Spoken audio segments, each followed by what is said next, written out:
This is a pretty tragic situation. U.S. Air Force member deletes himself after setting himself on fire at Israel embassy, yelling "Free Palestine."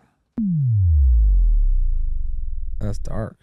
U.S. Air Force member Aaron Bushell has died from his injuries after setting himself on fire outside the Israeli embassy in Washington, D.C. U.S. Air Force spokesman confirmed officials were contacting family members Monday and will not officially announce his death until 24 hours after that is complete. So they didn't officially announce it, but New York Post is putting this out. Officials are still contacting the family. Oh my goodness, this dude just lit himself on fire? Yeah. The Metropolitan D.C. Police spokesman confirmed Bunshell's death to the Post, but would not say when or where he succumbed to his injuries. There was no immediate word on Bushnell's cause of death. A harrowing video live streamed on Twitch on Sunday afternoon appeared to show the serviceman dressed in uniform standing in front of the embassy and identifying himself as a member of the U.S. Air Force. "I will no longer be complicit in Gaza. I am about to engage in an extreme act of protest," before dousing himself with an unknown liquid and setting himself ablaze while repeatedly crying "Free Palestine" just hours before his deadly act of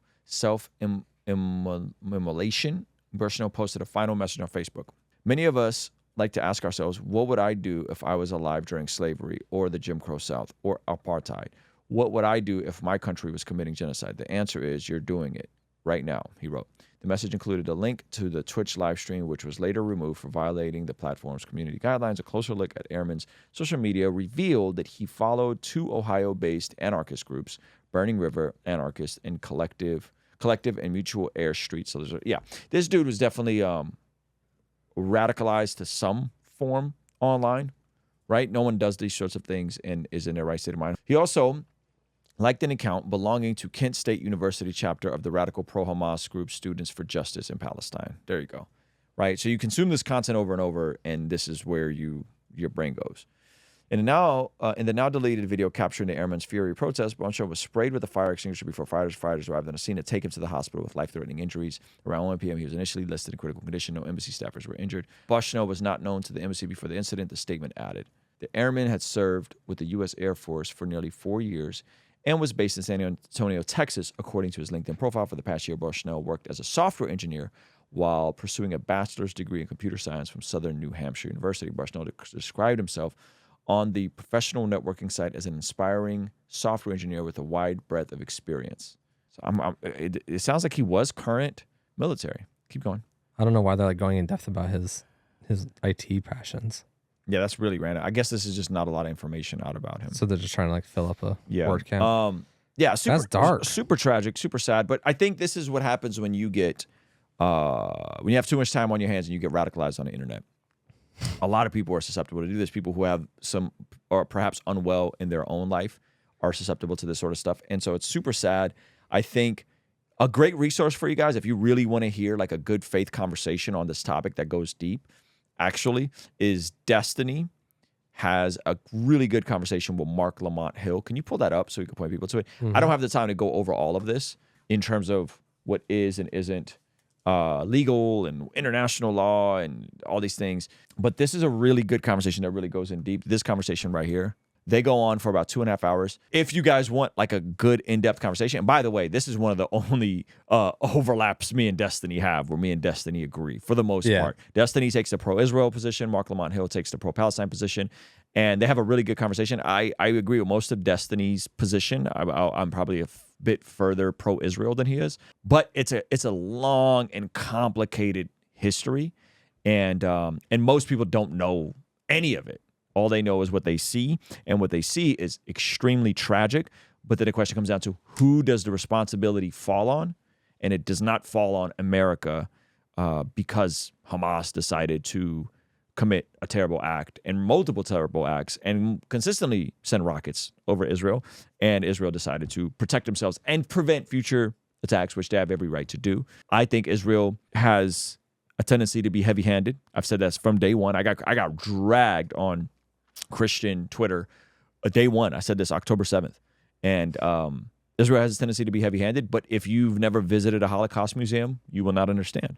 You will not understand why they tend to be heavy-handed. If you have visited a Holocaust museum, then you'll understand exactly why they're heavy-handed and why they are very much so reacting the way they react. Because to them, this is an existential threat. if they keep doing, if this allows, if Hamas is allowed, this will continue doing it. And so they come out so hard, and then unfortunately, innocent people are going to get hurt in the process, and that's super sad. And that's tragic. I think the U.S. has the benefit of having an extremely strong military without any direct threats. We don't share a border with next anybody. to our border. Yeah. So like they have a stronger military for that area, small nation still, and they have many direct threats across their sharing a border. And so it's one of those things that's like, we go, oh, they should stop. And it's like when we stop doing something, when the U.S. stops doing something, generally we're like, oh, we're safe regardless. Like maybe we shouldn't bomb all those places, whatever. Like let's pull back. When they stop, there is a level of like, well, we stopped, so then our enemy that shares our border can attack us. And there's also the, like what you said, it's like they believe this is a direct threat and they need to take it out because they need to establish the dominance there too. So it's also that feeling of like if we stop and we let up, it looks like we're always just fighting to defend and not fighting to like eliminate and stop. And so then people are always going to be other countries are always going to be willing to attack because they know Israel will only fight back to defend, and then they'll pull back anyways. So, there's a little bit of that overseas benefit that we have to be like, oh, the U.S. should stop. And it's like, okay, they stop and we're all fine. Them, they're holding it down. Yeah. And so heavy-handed, but yeah, definitely heavy-handed for sure. But is it okay to be as heavy-handed as Israel has been to all of the innocent Palestinians? Well, it depends on if you've ever been to Israel. Do you know Israelis that have lost people? Almost everybody in Israel knows someone that was murdered October 7th. And Israel is already one of those, like, everybody knows everybody. You go there and you're one or two people removed from everybody. Yep. I went there and instantly met someone that was just had Ben Shapiro over. Everyone's connected. Sure. Yeah. So when you grow up in an environment where you grow up knowing people that have died because of bombers, knowing people died going to school, knowing people that have died in the military. Real. It's very real. We're here, like, you may not know a soldier. Some of y'all don't know anybody in the military. I know people in the military, and I know people in the military who have lost people, right? So it's just different. We own farms to like go out for fun, and then like the Second Amendment just in case our government turns on us. It's like for them, firearms, weapons, military is a very practical utility. It's not like, oh, there's the base up north. We see according to the Bible that prayer is extremely important in terms of us being transformed from the inside out when we get aligned with God's will. For the Christians watching this channel, I want you guys to implement these spiritual disciplines in your day-to-day life. And the only way I've been able to do this consistently is through writing down my prayers in a prayer journal that does a few things. One, it allows me to reflect and come to God humbly and ask Him to move on my behalf. And two, it allows me to document my prayers, which ultimately help me remember the very things that I was praying for and see the hand of God tangibly in my life when He answers them. So I would urge you, consider writing down your prayers. It could be in a blank notebook. It could even be on your phone. Or you could check out the one I personally designed and used from my own quiet time and spiritual discipline that I think will be a huge blessing. It's the exact structure and system that I've used for years to pray and be more consistent in my spiritual disciplines. You can pick yours up today by clicking the link in the pinned comment below. All right, I'll see you over there. Peace.